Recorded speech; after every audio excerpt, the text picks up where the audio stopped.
Hello there, I'm Kevin Katich, and I am the CEO, Chief Engineer, and in-house drummer and percussionist here at dreaded Viking Studios in beautiful Van Nuys, California.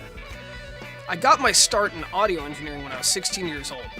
I interned at A&R Studios, which was one of the only studios in LA that specialized in analog recording, very old school. So I started on an analog board, using tape and such, and then from there I went into digital recording later on.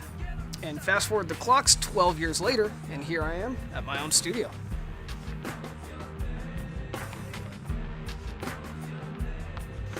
Why do I have my own recording studio? Simple. Freedom. When you have your own studio, you have creative control. You have the time and the resources to really develop your sound, which is also great for working with other people too. So it's really about freedom, time, energy, and resources. There have been a lot of different producers and albums that have influenced me over the years from a production standpoint. I really dig Isaac Hayes, Curtis Mayfield, Earth, Wind & Fire, and Parliament and Funkadelic albums because there are so many layers, but everything is mixed so acutely and panned so well that nothing is getting in the way of anything else. And that is a really difficult skill as a mixing engineer to develop. I really love Tool's albums because even though there aren't as many layers, everything is very acutely mixed. You can hear every note with such clarity. And they also recorded a lot of their stuff on analog too. I love Iron Maiden albums because you can really differentiate which guitar player is playing what part because they really spend a lot of time on the guitar tones.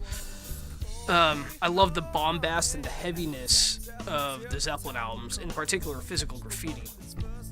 And then from a more modern standpoint, I really love the last three Catatonia albums that came out, specifically because they incorporated synths and strings in such a way that textured the music without getting in the way of anything.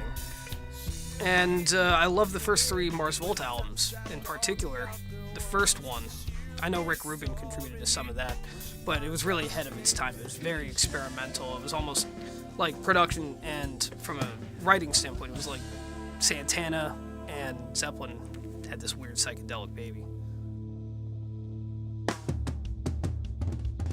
Goals for the future?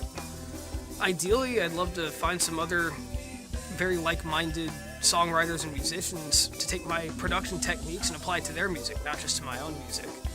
And granted, the music industry has a very different aesthetic than it did back in the day, but how cool would it be to have a in-house label and studio like Motown or Stax, but in the modern world?